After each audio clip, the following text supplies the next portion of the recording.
dan hidayahnya lah, sehingga pada hari ini kita diberi kesempatan untuk bisa menghadiri acara dari kegiatan dari guru penggerak angkatan 10. Dan tak lupa pula kita kirimkan salam dan salawat kepada junjungan kita Nabi besar Muhammad sallallahu alaihi wasallam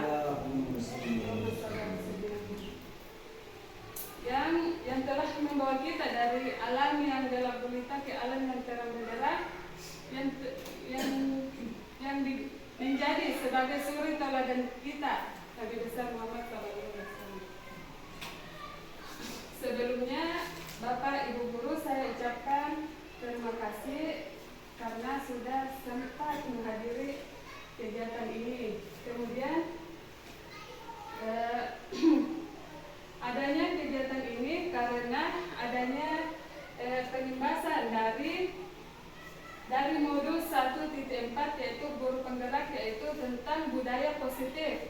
Jadi apa-apa yang saya dapatkan dari program guru penggerak selama 2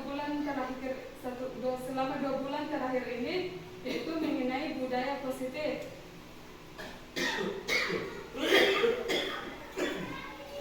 Jadi kegiatan hari ini kita hanya sekedar memberikan informasi kepada Bapak Ibu guru semua, dan kita sharing pendapat. Di sini bukan untuk menggurui Bapak Ibu guru semua ya.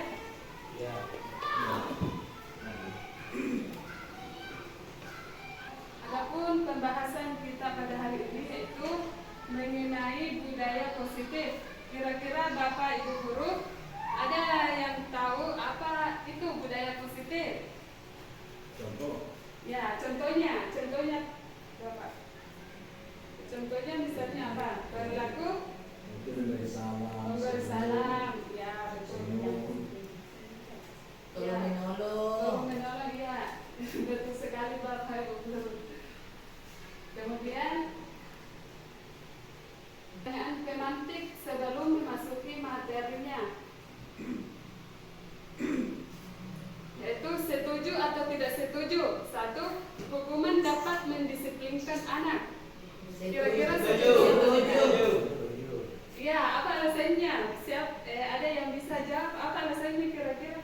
Kenapa hukuman dapat mendisiplinkan anak? Setuju? Yang jawab setuju? Ada alasan tertentu.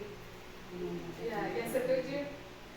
Ya, kemudian kedua, pemberian hukuman dengan hal positif seperti membaca atau membersihkan halaman sekolah dapat meningkatkan disiplin anak. Setuju atau tidak? Setuju. Oh ya. Ketiga, memberikan hargaan dapat meningkatkan motivasi belajar anak. Sangat. Ada yang bisa menjelaskan sedikit kenapa ini setuju? Oke, terima kasih. Oke Bu, terima kasih atas kesempatan yang diberikan kepada saya, bahwa ada pun alasan kenapa saya mengatakan bahwa memberikan penghargaan kepada dapat meningkatkan motivasi belajar kepada anak, bahwa apabila anak-anak diberikan sesuatu atau hadiah semacam hadiah, mungkin anak-anak itu secara langsung dia berpikir bahwa oh ternyata kalau kita diberikan hadiah mungkin saya bisa lebih tingkatkan lagi, karena suatu hadiah itu adalah merupakan pemberian yang bisa mendorong kita untuk lebih yang positif. Iya, bagus sekali Bapak, maksudnya Ibu. Bagus sekali jawabannya, saya sangat apresiasi dari jawaban Ibu. Selanjutnya jawaban tadi akan saya perjelas selama materi berlangsung. Selanjutnya dari budaya positif itu ada terdiri dari beberapa konsep. Yang pertama itu disiplin positif dan nilai-nilai kebajikan universal. Kedua, teori motivasi, hukuman dan penghargaan atau restitusi. Ketiga, keyakinan kelas. Keempat, kebutuhan dasar manusia. Kelima, restitusi 5 posisi kontrol dan restitusi segitiga restitusi. Kira-kira dari kelima ini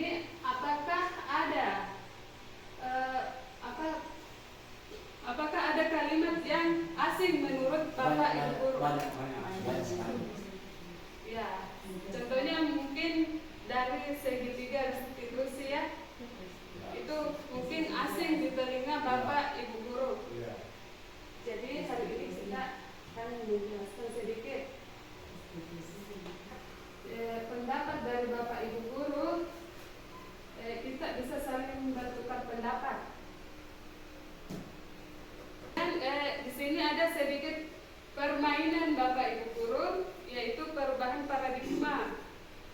Bapak Ibu guru coba cari berpasangan, kemudian ada yang bertindak sebagai A, ada yang bertindak sebagai B. Ya, berpasangan. Cari kertas kecil, tuliskan benda atau sesuatu yang sangat berharga untuk Anda. Letakkan di salah satu tangan Anda dan genggam benda tersebut dengan segala daya. Buatlah sebuah kepalan. Kemudian teman B akan mencoba dengan sekuat tenaga untuk membuka. Jadi yang sebagai A ini itu menggenggam mikrofon kan berpasangan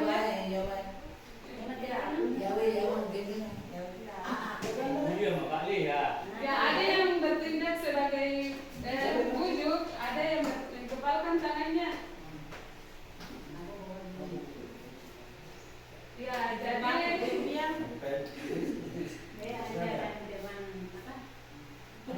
jadi yang membujuk ini coba dibujuk dibujuk dipaksa itu bilang bagaimana supaya teman si A ini bisa membuka tangannya dengan cara merayu, pokoknya bagaimana caranya supaya itu tangannya bisa dibuka. Ya, bisa juga sembarang bisa dibuka bagaimana. Kira-kira ada Bisa kasih uang itu. tidak mau kan kalau buat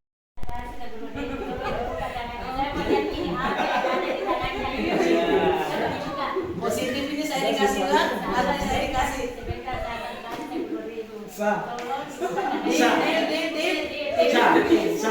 Sebentar saya kasih karena dia sertifikasi. Iya, bagus sekali. Bisa dijelaskan kenapa mau membuka?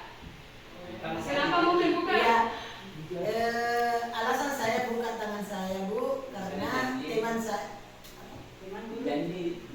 teman saya berjanji bahwa saya akan dikasih upah dengan upah 10.000. 100.000. Iya. Iya, bagus. Jadi dari kegiatan tadi ini itu dari penjelasan dari kegiatan tadi, yaitu sebuah kepalan tangan itu itu bisa diartikan kalau kita memiliki kontrol terhadap diri kita sendiri. Misalnya dari Ibu guru kelas 6 tadi itu tidak mau membuka tangannya karena itu satu hal penting yang digenggam, itu menandakan itu ada kontrol dari diri kita. Tapi setelah dibujuk, dirayu dari temannya, itu sudah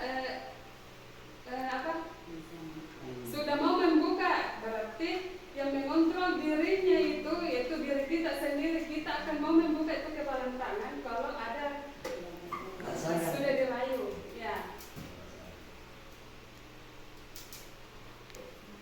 Kemudian yang di sini perubahan paradigma teori kontrol atau teori pilihan atau ilusi kontrol yang terbayang menurut kontrol murid.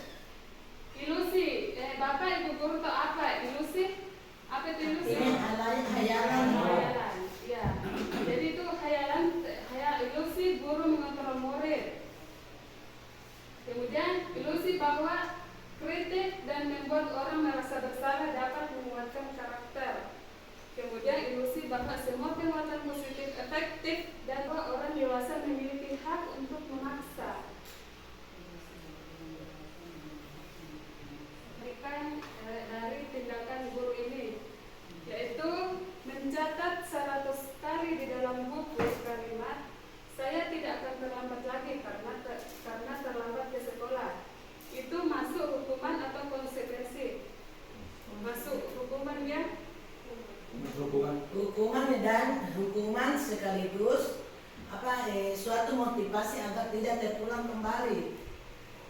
Nah, jadi itu masuk hukuman. Kalau mencatat 100 kali di dalam buku kalimat, saya tidak akan terlambat lagi karena terlambat ke sekolah. Kedua, Hukuman tapi sifat mengajar. ya betul. Kemudian lari mengelilingi lapangan basket 2 kali karena terlambat hadir di sekolah. Masuk hukuman atau konsekuensi? Hukuman sampai terlatih. Konsekuensi. Ya, hukuman. Kemudian ketiga, murid diminta untuk push up 15 kali karena tidak menggunakan masker di sekolah. Hukuman atau konsekuensi? Hukuman ya. Kemudian menggantikan kertas tugas teman yang telah dicoret-coret. Itu masuk hukuman atau konsekuensi? Konsekuensi ya. Kemudian bersihkan tumpahan air di meja tulis karena tersenggol pada saat belajar. Masuk konsekuensi. Murid disuruh untuk menggunakan sepatu seharian di sekolah karena tidak menggunakan sepatu hitam. Itu masuk hukuman. Kemudian lari mengelilingi lapangan basket 2 kali karena terlambat 10 menit. Itu masuk konsekuensi. Jadi perbedaan dari hukuman dan konsekuensi Bapak Ibu guru coba diperhatikan. Jadi kalau hukuman itu sesuatu yang menyakitkan harus terjadi, kemudian konsekuensi itu sesuatu harus terjadi. Kemudian membuat anak sakit. Jadi hukuman itu ciri-cirinya itu membuat anak sakit, fisik maupun hati untuk jangka waktu lama. Kemudian kalau konsekuensi membuat anak merasa tidak nyaman dalam jangka waktu pendek. Kemudian anak membenci kedisiplinan. Kalau konsekuensi anak menghargai disiplin. Kemudian hukuman itu paksaan, sedangkan konsekuensi itu stimulus atau tanggapan. Kemudian hukuman itu mendorong anak menyakiti diri sendiri.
negatif. Kemudian hadir di sekolah 15 menit sebelum pembelajaran dimulai. Kalau keyakinan kelas itu bahasanya menghormati orang lain dan berkomitmen. Jadi di sini siswa tidak akan merasa bersalah.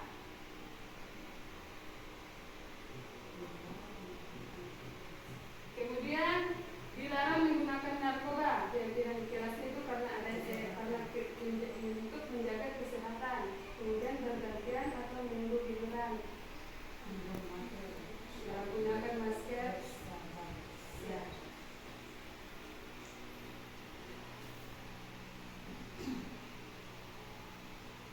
Kontrol. 5 posisi kontrol kita sebagai guru. Apa-apa saja itu. Yang pertama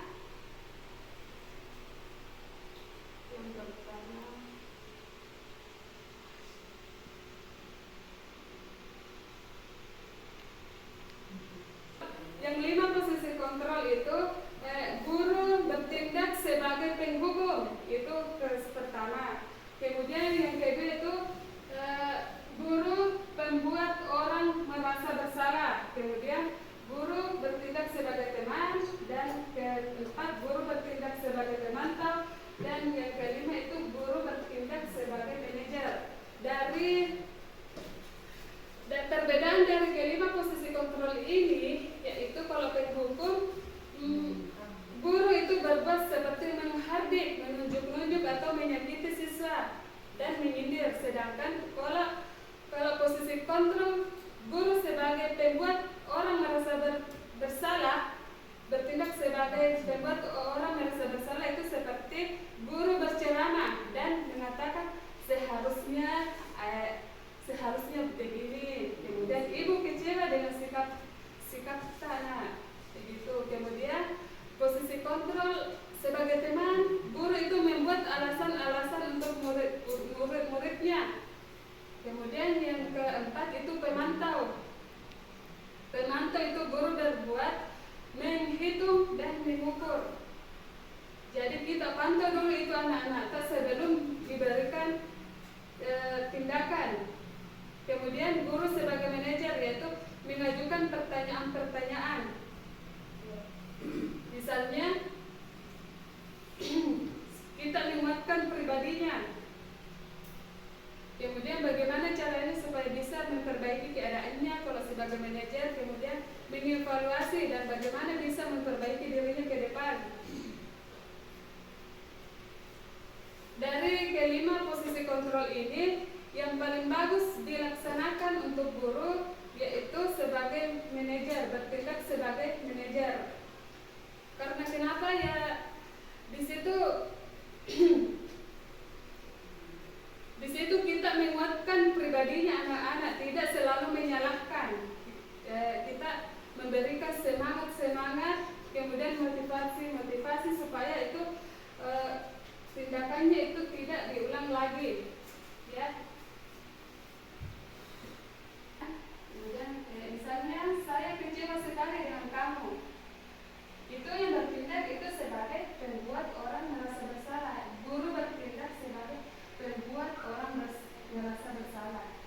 Sebaliknya itu guru bertindak sebagai penghukum karena selalu diberikan kata-kata yang negatif yang membuat rentannya itu tidak baik. Kemudian ayolah lakukan demi bapak, demi ibu atau bapak. Itu kita bertindak sebagai teman. Kita bertindak sebagai teman kepada anak didik kita. Kemudian apakah kamu mau mendapatkan stiker bintang hari ini?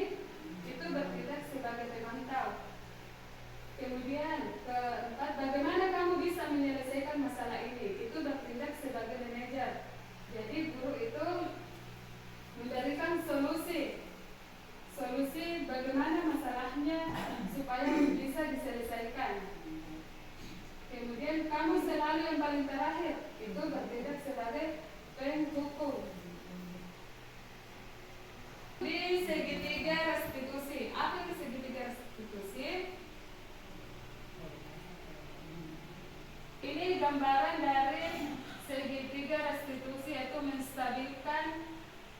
menstabilkan identitas dari yang tadi yang posisi kontrol, setelah di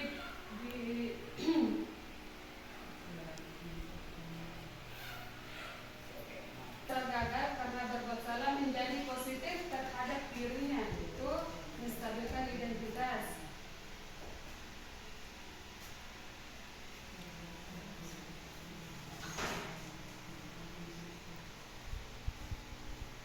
Dari kalimat segitiga restitusi menstabilkan identitas,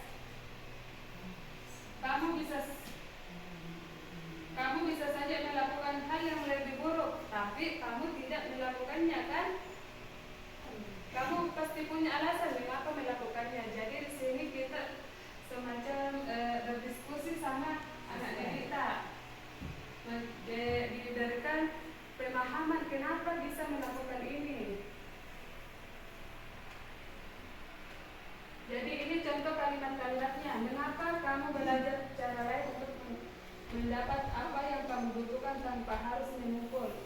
Apakah kamu bisa melakukan dengan lebih baik besok lagi?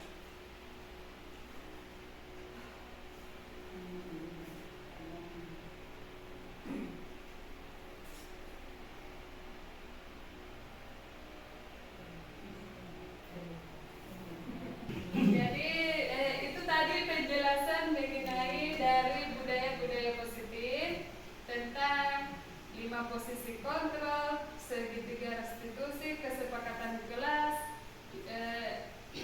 dan ke budaya positif lainnya. Mungkin cukup itu materi pada siang hari ini. Apabila ada kesalahan dalam menyampaikan materi, itu datangnya dari pribadi saya sendiri. Apabila ada